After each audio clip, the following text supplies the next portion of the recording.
Épître aux Romains, chapitre 6, versets 1 à 14. Que dirons-nous donc? Demeurions-nous dans le péché, afin que la grâce abonde? Loin de là. Nous qui sommes morts au péché, comment vivrions-nous encore dans le péché?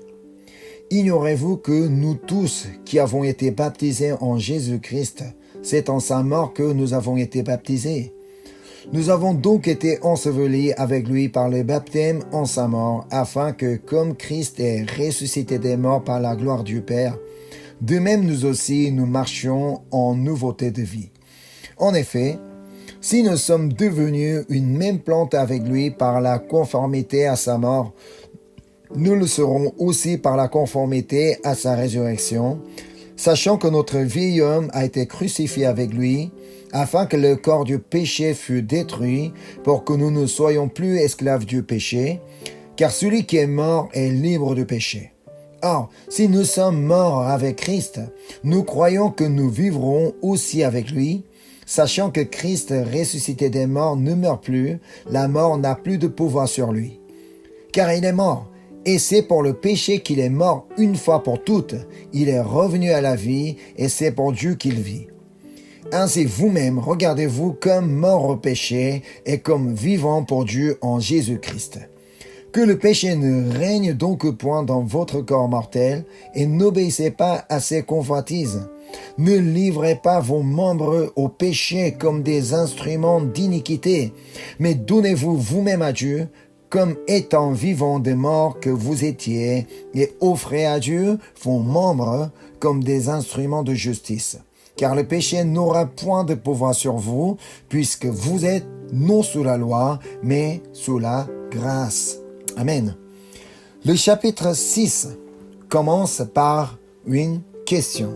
Donc c'est ce qu'on peut voir au verset 1. Que dirons-nous donc? Demeurions-nous dans le péché afin que la grâce abonde? Ici, Paul revient sur ce qui a été déjà dit précédemment au chapitre 5. C'est le verset 20. Romains 5, verset 20. Or, la loi est intervenue pour que l'offense abondât, mais là où le péché a abondé, la grâce a surabondé. C'est une très belle phrase. Mais là où le péché a abondé, la grâce a surabondé. Pourtant, ce n'est pas la raison pour laquelle on va chercher à pécher afin que la grâce surabonde. Parce qu'on veut que la grâce surabonde, qu'on va aller à pécher, qu'on va aller à remplir notre vie de péché. Car le péché abonde déjà suffisamment notre vie. Étant nés pécheurs, nous ne cessons de pécher et nous confrontons chaque jour à la séduction du péché. Personne ne peut dire que non, je ne suis jamais confronté à la séduction du péché, donc je suis libre du péché. Personne ne peut dire ça. Mais quand on dit la grâce surabonde, ça veut dire que cette grâce est beaucoup plus grande et puissante que le péché. C'est vrai, le péché est énorme, le péché a un pouvoir énorme, mais puisque la grâce est beaucoup plus puissante et beaucoup plus grande, qu'on peut dire que la grâce surabonde. Parce que la grâce qui surabonde est Jésus-Christ, qui est mort et ressuscité pour nos péchés. Alors, pour ceux qui ne comprennent pas ce que dit la phrase où le péché a abondé, la grâce a surabondé, Paul pose cette question. Donc le verset 1. Que dirons-nous donc? Demeurions-nous dans le péché afin que la grâce abonde? Non, cela ne signifie pas que vous êtes autorisé à pécher afin que la grâce surabonde. Non, ce n'est pas ça. Puisque notre vie est déjà surabondée par la grâce, nous n'avons pas besoin de demeurer dans le péché afin que la grâce abonde. La grâce surabonde car Jésus-Christ est mort pour nous. C'est une vérité absolue et inébranlable. Nous qui croyons que Jésus-Christ est mort pour nous, nous sommes aussi morts au péché. C'est ce que dit Galates chapitre 2, verset 20.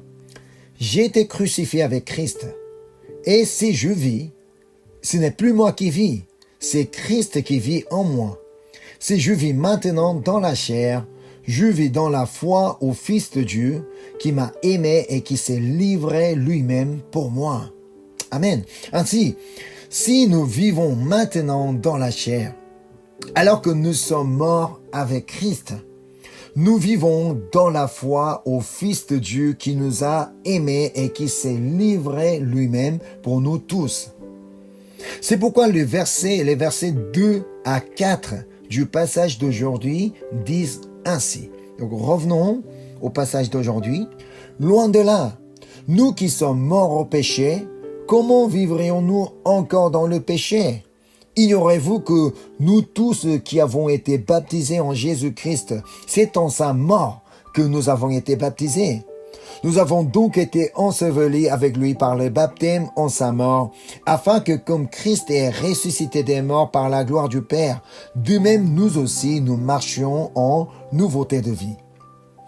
Si je vis maintenant dans la chair, je vis dans la foi au Fils de Dieu qui m'a aimé et qui s'est livré pour moi. Depuis que nous avons cru en Jésus-Christ, nous sommes nés à nouveau. Autrement, comme nous venons de lire, nous avons commencé à marcher en nouveauté de vie. Il y a quelque chose qui a été changé dans notre vie. Avant, on était enfants de colère. Mais après, on est devenu enfants de Dieu. Notre vie n'est plus la même. Avant que nous soyons chrétiens et après que nous soyons chrétiens, ce n'est pas du tout la même chose. Être enfant de Dieu signifie mort au péché et né à nouveau en Jésus-Christ. Alors, c'est pourquoi Paul pose la question, comment vivrions-nous encore dans le péché alors que nous sommes devenus enfants de Dieu, alors que nous sommes nés à nouveau en Jésus-Christ? Comment vivrions-nous encore dans le péché? C'est ce que disent encore les versets suivants. Du verset 5 à 7. En effet, si nous sommes devenus une même plante avec lui par la conformité à sa mort, nous le serons aussi par la conformité à sa résurrection, sachant que notre vieil homme a été crucifié avec lui, afin que le corps du péché fût détruit, pour que nous ne soyons plus esclaves du péché, car celui qui est mort est libre du péché. Jésus-Christ est ressuscité, non seulement parce qu'il est tout-puissant, surtout parce qu'il est libre du péché. Ça, c'est un point très important. Il est ressuscité parce qu'il est libre du péché. Parce qu'il est sans péché, qu'il pouvait mourir pour nous. Si jamais un criminel veut mourir à la place d'une personne, ça n'a aucun sens. Celui qui mérite déjà la mort ne peut pas mourir à la place de quelqu'un. Ça ne vaut rien. Mais si un innocent dit qu'il veut mourir à la place d'une personne condamnée à mort, là, ça dit quelque chose. Parce que c'est un innocent. Celui qui n'a pas de péché va mourir à la place d'un criminel, à la place d'une personne qui a commis le péché. À plus forte raison, la mort de Jésus-Christ n'aurait pas plus de valeur. Il est mort pour nous parce qu'il est sans péché. Il est ressuscité parce qu'il est libre du péché. S'il était un pécheur, sa mort n'aurait aucune valeur pour nous. S'il était un pécheur, il ne pouvait pas ressusciter parce qu'il est pécheur. Alors, lisons donc les versets suivants, versets 8 et 9. Or, si nous sommes morts avec Christ, nous croyons que nous vivrons aussi avec lui, sachant que Christ ressuscité des morts ne meurt plus. La mort n'a plus de pouvoir sur lui. Alors, la mort n'a plus de pouvoir sur nous parce que nous croyons en Jésus-Christ ressuscité. Parce que nous sommes en Jésus-Christ que la mort n'a plus de pouvoir sur nous. C'est la raison pour laquelle on dit que la grâce surabonde. En tant que pécheur, on était enfant de colère. On méritait l'enfer à cause de nos péchés. Mais par la mort et la résurrection de Jésus-Christ, nous sommes passés de la mort à la vie. Oui, notre vie est surabondée de la grâce. On ne peut pas dire que je n'ai jamais connu de grâce. Non, notre vie est déjà surabondée de la grâce. Parce que Jésus-Christ est déjà mort pour nous. Puisque Jésus-Christ est déjà ressuscité pour nous. Si nous sommes maintenant conscients que la grâce surabonde, nous devons comprendre la raison de notre existence. Peut-être c'est l'une des questions que vous avez déjà posées dans votre vie. Et que je pense que tout le monde a déjà posé cette question. Et que surtout, notamment, que les gens cherchent à trouver la réponse à ces questions. Quelles sont ces questions? Pourquoi je vis? Pourquoi j'existe? Beaucoup de philosophes ont essayé de donner la réponse pourquoi j'existe, pourquoi je vis, tout ça. Alors vous, qu'est-ce que vous répondrez à ces questions? Pourquoi je vis? Pourquoi j'existe? Pourquoi vous vivez aujourd'hui? Et vous savez pourquoi vous existez aujourd'hui? Je vis pour bien manger. Est-ce que je vis pour devenir riche? Est-ce que je vis pour devenir une célébrité? Est-ce que je vis pour obtenir un diplôme? Est-ce que je vis pour avoir un bon travail? Est-ce que je vis pour être meilleur dans mon domaine? Est-ce que je vis pour m'amuser, pour m'éclater? Est-ce que je vis pour sortir avec des amis? Est-ce que je vis pour faire l'amour? Non. Les deux versets suivants nous donnent la raison pour laquelle nous existons aujourd'hui. On va retourner au texte aujourd'hui. Romains chapitre 6, versets 10 et 11. Car il est mort, et c'est pour le péché qu'il est mort une fois pour toutes. Il est revenu à la vie, c'est pour Dieu qu'il vit. Ainsi vous-même, regardez-vous comme mort au péché et comme vivant pour Dieu en Jésus-Christ. Jésus-Christ nous a sauvés afin que nous vivions pour Dieu. Afin que nous vivions pour la gloire de Dieu, non pas pour la mienne. Il ne nous a pas sauvés simplement pour que nous entrions dans le royaume des cieux. Ce n'est pas après la mort.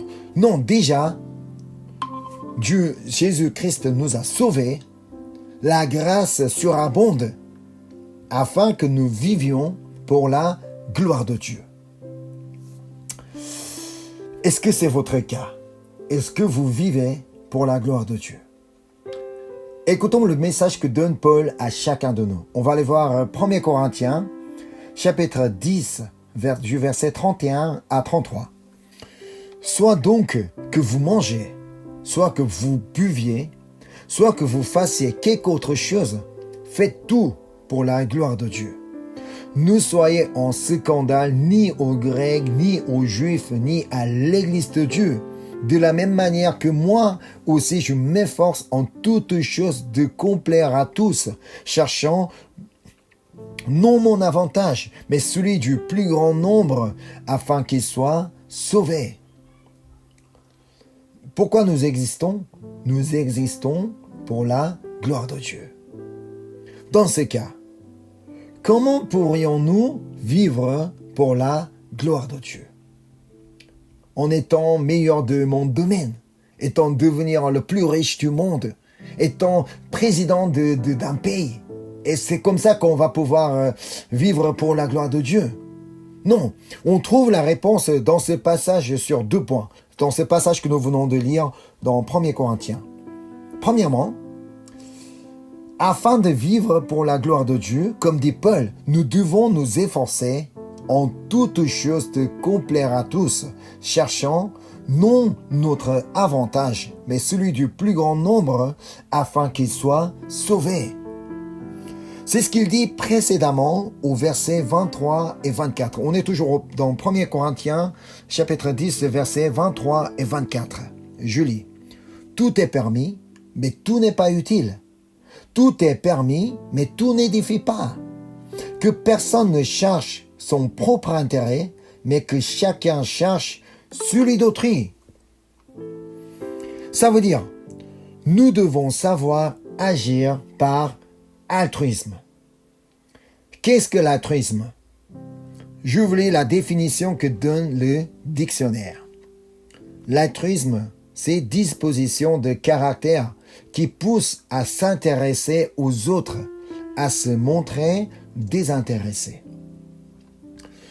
Nous ne sommes pas appelés à être égoïstes, mais altruistes. Mais comme dit la Bible, plus que nous approchons à la fin du temps, les gens deviennent de plus en plus égoïstes. On ne cherche qu'à soi-même. Donc c'est moi qui dois bien manger, c'est moi qui dois bien habiller, c'est ma vie, donc ma famille. Donc on devient de plus en plus égoïste. Mais Seigneur nous a pas appris comme ça. Et alors, il ne suffit pas de dire « Oh, merci Seigneur de m'avoir sauvé ». Non, ce n'est pas tout. Parce que Dieu veut que tout le monde soit sauvé et parvienne à la connaissance de la vérité. Si on reste égoïste, on ne va penser que mon salut, ma bénédiction, mon bien, tout ça. Non, Seigneur veut que nous soyons altruistes, qu'on aille vers les autres, vers nos prochains. Aime ton prochain comme toi-même, c'est ce que Seigneur nous apprend. Donc, nous devons savoir servir tout le monde comme Jésus a fait. Nous devons aussi savoir aimer tout le monde comme Jésus a aimé. Et nous devons savoir aussi accepter les autres tels qu'ils sont, comme Jésus nous a acceptés, tels que nous sommes. Et nous devons savoir pardonner ceux qui nous ont offensés, comme Jésus nous a pardonné. Jésus a pardonné ceux qui l'ont offensé. Qu'est-ce que Jésus a fait sur la croix? Pardonne-leur. Alors qu'ils l'ont crucifié, et ils ont moqué de lui, ils ont frappé. Jésus a prié, pardonne-leur, Seigneur. Ils ne savent pas ce qu'ils font. Alors, afin de vivre pour la gloire de Dieu, nous devons chercher l'intérêt d'autrui. Pensez à la vie de Jésus sur la terre. Durant son ministère, est-ce qu'il a passé toute sa vie pour sa gloire, pour lui-même, pour son bien, pour sa réussite? Non, il a passé toute sa vie pour les autres. Il a passé sa vie à servir les autres. Il a passé sa vie à guérir les autres. Il a passé sa vie à aimer ses prochains. Alors, c'est ce que nous devons apprendre d'après la vie de Jésus-Christ. Et on va aller voir un exemple dans l'Acte des Apôtres. On va aller voir dans les Actes, chapitre 9, verset 36, du verset 36 à 42. Ce passage nous montre que Jésus n'était pas le seul qui a passé sa vie pour les autres. Non, il y avait bien d'autres personnes. Je lis. Il y avait à Joppé, parmi les disciples, une femme nommée Tabitha, ce qui signifie Dorcas. Elle faisait beaucoup de bonnes œuvres et d'aumônes. Elle tomba malade en ce temps-là et mourut. Après l'avoir lavée, on la déposa dans une chambre haute. Comme Lyde est près de Joppé, les disciples, ayant appris que Pierre s'y trouvait, envoyèrent 2 hommes vers lui pour le prier de venir chez eux sans tarder. Pierre se leva et partit avec ses hommes. Lorsqu'il fut arrivé, on le conduisit dans la chambre haute. Toutes les veuves l'entourèrent en pleurant et lui montrèrent les tuniques et les vêtements que faisait Dorcas pendant qu'elle était avec elle.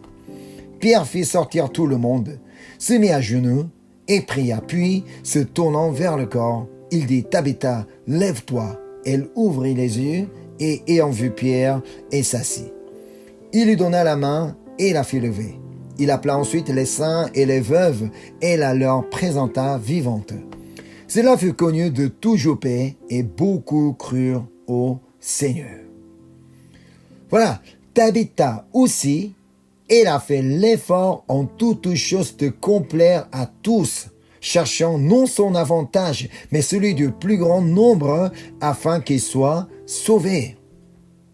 Parce qu'elle a agi par l'altruisme, non pas seulement elle est passée de la mort à la vie, non pas seulement elle a été sauvée, mais surtout beaucoup de personnes pouvaient croire au Seigneur et être sauvées grâce à elle. Grâce à Tabitha, qui a été vraiment des gens donc, qui vivaient pour les autres. Sachez que tout est permis, mais tout n'est pas utile. Tout est permis, tout n'édifie pas. Alors, afin que nous puissions vivre pour la gloire de Dieu, nous devons tout faire pour l'intérêt des autres. Et vous, qu'est-ce que vous voulez entendre auprès de vos proches si vous mourrez aujourd'hui? Quel souvenir qu'ils auront de vous? Est-ce qu'ils vont pas dire que oh mais celui-là il ne pensait qu'à lui là, il ne partageait jamais, il ne faisait que pour lui-même, c'est un vrai égoïste. Est-ce que vous voulez entendre ça? Ou bien au contraire comme le cas de Tabitha, mais cette personne a donné son temps et son argent, tout son talent pour les autres. C'est vrai, il a toujours été gentil avec nous, il a fait beaucoup de choses pour nous. Qu'est-ce que vous voulez entendre? C'est ça. Donc si on peut être vraiment quelqu'un qui puisse vivre pour les autres afin qu'ils soient sauvés, c'est ça, vivre pour la gloire de Dieu. Et deuxièmement, afin de vivre pour la gloire de Dieu, nous ne devons pas être scandale à personne. Qu'est-ce qu'on devient scandale? Quand est-ce qu'on devient scandale aux autres? Lorsque nous commettons des péchés. Lorsque nous commettons des péchés, que ce soit secrètement ou devant les autres. C'est pourquoi les versets 12 et 13 du passage d'aujourd'hui disent ainsi. Donc on va retourner au passage d'aujourd'hui. Que le péché ne règne donc point dans votre corps mortel et n'obéissez pas à ses convoitises. Ne livrez pas vos membres au péché comme des instruments d'iniquité, mais donnez-vous vous-même à Dieu comme étant vivants de mort que vous étiez et offrez à Dieu vos membres comme des instruments de justice. Amen. Si nous obéissons aux convoitises du péché, nous ne pouvons évidemment pas vivre pour la gloire de Dieu. En commettant sans cesse des péchés, comment on va pouvoir vivre pour la gloire de Dieu? Si notre bouche ne sort que de mauvaises paroles, des insultes, des critiques, des jugements, des malédictions, on sera scandale à tous ceux qui nous écoutent. À chaque fois quand quelqu'un me parlait, ces personnes seront surprises. Oh mais pourquoi il parle comme ça? Mais pourquoi il critique comme ça? Non, je serais vraiment scandale pour ceux qui m'écoutent. Alors, il est impératif de garder nos lèvres pour qu'elles ne soient pas des instruments d'iniquité. On va aller voir l'épître de Jacques, chapitre 3, du verset 7 à 10. Toutes les espèces de bêtes et d'oiseaux, de reptiles et d'animaux marins sont domptés et ont été domptés par la nature humaine. Mais la langue, aucun homme ne peut la dompter. C'est un mal qu'on ne peut réprimer. Elle est pleine d'un venin mortel. Par elle, nous bénissons le Seigneur notre Père, et par elle, nous maudissons les hommes faits à l'image de Dieu. De même, de la même bouche sortent la bénédiction et la malédiction. Il ne faut pas, mes frères, qu'il en soit ainsi. Il ne faut pas qu'il en soit ainsi pour nous qui existons pour la gloire de Dieu. Nous qui vivons pour la gloire de Dieu. Il ne faut pas que de la même bouche sorte la bénédiction et la malédiction. Ça, c'est pas possible. Dans ce cas, comment faire pour garder nos lèvres? Pour que la bénédiction et la malédiction ne soient pas prononcées de la même bouche. Qu'est-ce qu'on doit faire? C'est Jésus qui nous l'a dit. On va aller voir l'évangile de Luc, chapitre 6, verset 45. L'homme bon tire de bonnes choses du bon trésor de son cœur, et le méchant tire de mauvaises choses de son mauvais trésor. Car c'est de l'abondance du cœur que la bouche parle. C'est l'abondance du cœur que la bouche parle. Tout dépend de notre cœur. Si mon cœur est rempli de mauvaises choses, évidemment, par ma bouche, il n'y aurait que des mauvaises paroles qui vont sortir. Mais par contre, si mon cœur est rempli de bonnes choses, ma bouche ne parlera que de bonnes paroles. Dans ce cas, que se passera-t-il si mon cœur est rempli de la grâce qui surabonde? La grâce qui surabonde et qui remplit mon cœur, qu'est-ce qui va se passer? Il est impératif de se souvenir la grâce que nous avons reçue. Comme je vous l'ai déjà dit, la grâce que nous avons reçue est Jésus-Christ. Par Jésus-Christ, nous sommes justifiés et réconciliés avec Dieu. Il est mort et ressuscité pour nous. Il est mort pour la rémission de mes péchés afin de me justifier et me réconcilier avec Dieu. Pour tout ça, mais je n'ai rien fait. Je ne fais que croire en Jésus qui est mort et qui est ressuscité pour moi. Ainsi, en Jésus, nous sommes nés à nouveau. Nous ne sommes plus enfants de colère, mais maintenant, nous sommes enfants de Dieu. Nous sommes passés de la mort à la vie. Autant que nous restions reconnaissants de cette grâce, chaque moment de vie, chaque jour de notre vie, si nous restons reconnaissants de cette grâce, merci Seigneur de m'avoir sauvé. Merci Seigneur pour ton sang précieux, que je suis maintenant purifié, justifié, réconcilié avec Dieu. Notre cœur sera surabondé de la grâce. Mais si nous oublions et que nous continuons à commettre des péchés sans faire de l'effort, notre cœur sera surabondé du mal. Comme nous avons vu tout à l'heure, c'est l'abondance du cœur que ma bouche parle. Si je continue à commettre des péchés, que mon cœur est rempli du mal, je ne pourrai jamais parler d'une bonne manière. Comme ça, je ne pourrai continuer à blesser les autres et je ne pourrai jamais vivre pour la gloire de Dieu.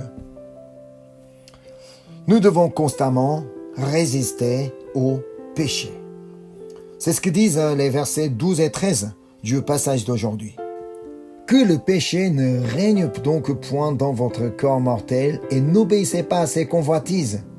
Ne livrez pas vos membres au péché comme des instruments d'iniquité, mais donnez-vous à vous-même à Dieu comme étant vivants de mort que vous étiez et offrez à Dieu vos membres comme des instruments de justice. Offrez à Dieu vos membres. Ça veut dire votre bouche, vos yeux, vos oreilles, vos mains, vos pieds, enfin, tout votre corps. Même si ma bouche est offerte à Dieu, tant que mes mains ne sont pas encore offertes à Dieu, ça il faut pas. Car notre corps est le temple de Dieu. C'est ce que disent 1 Corinthiens, chapitre 6, versets 19 et 20. Ne savez-vous pas que votre corps est le temple du Saint-Esprit qui est en vous, que vous avez reçu de Dieu, et que vous ne vous appartenez point à vous-même, car vous avez été rachetés à un grand prix. Glorifiez donc Dieu dans votre corps et dans votre esprit qui appartiennent à Dieu. Amen. Nous avons été rachetés à un grand prix. Vous savez maintenant quelle est votre valeur. Votre valeur est le sang de Jésus-Christ. Notre valeur ne peut pas imaginer avec la somme d'argent. Non, notre valeur est le sang de Jésus-Christ, la vie de Jésus-Christ. Nous avons été rachetés à un grand prix. Alors nous vivons maintenant en Jésus qui est mort et ressuscité pour nous. C'est ça. C'est pourquoi on dit que la grâce surabonde. Puisque nous vivons maintenant en Jésus-Christ, nous ne devons pas souiller le corps de Jésus en livrant nos membres au péché, que ce soit notre bouche, nos yeux, nos oreilles, nos mains, nos pieds, comme des instruments d'iniquité. Lisons maintenant le verset 14 du passage d'aujourd'hui. On revient au passage d'aujourd'hui. Romains 6, verset 14. Je lis. « Car le péché n'aura point de pouvoir sur vous, puisque vous êtes non sous la loi, mais sous la grâce. » Mais là, tant que vous êtes sous la grâce, que vous êtes reconnaissant de cette grâce, le péché n'aura point de pouvoir sur vous. Par contre, si vous éloignez de la grâce, vous oubliez complètement la grâce, vous n'êtes même pas reconnaissant de cette grâce et que vous demandez toujours des choses, autre chose que Jésus-Christ, mais donne-moi la richesse, donne-moi la longévité, la belle famille et la belle voiture, bonne chose. Non. Si vous éloignez de la grâce, le péché aura de pouvoir sur vous. Alors, n'oublions pas que nous sommes maintenant en Jésus-Christ qui est mort et ressuscité pour nous. Étant donné que nous vivions en Jésus, continuons à vivre pour la gloire de Dieu en cherchant l'intérêt des autres et résistons au péché afin de ne pas souiller le corps du Christ et ne pas être scandale à qui que ce soit. Amen. Ne vivons pas dans le péché, mais en Jésus-Christ. La grâce surabonde. Alors, il ne suffit de vivre en Jésus-Christ, en qui la grâce surabonde. Étant donné que nous sommes maintenant en Jésus-Christ, nous devons vraiment faire l'effort pour vivre pour la gloire de Dieu. Pour vivre pour la gloire de Dieu, il faut chercher l'intérêt des autres, non pas le mien. Il ne faut pas être égoïste, il faut être altruiste. Et encore, nous devons résister au péché afin de ne pas souiller le corps de Christ et afin de ne pas être scandale à qui que ce soit. Amen. Je vais prier. Merci Seigneur. Merci pour la grâce qui surabonde. Merci pour Jésus qui est mort pour nous et qui est ressuscité pour nous. Nous ne pouvons jamais dire que ta grâce nous manque. Oui, c'est vrai, ta grâce nous suffit, Seigneur. Parce que ta grâce est tellement grande et puissante. Alors, donc, nous voulons continuer à vivre en toi, Seigneur. Et nous voulons continuer à vivre pour ta gloire, Seigneur. En aucun cas, nous ne voulons jamais être égoïstes. Nous voulons toujours servir les autres. Nous voulons vivre pour les autres afin qu'ils soient sauvés. Et que nous voulons continuer à résister au péché, et que nous voulons être scandale à qui que ce soit. Au Saint-Esprit, aide-nous, afin que nous puissions continuer à demeurer en Jésus-Christ. Merci pour ta parole, merci pour la grâce que tu nous as accordée, et je te prie au nom de Jésus-Christ. Amen.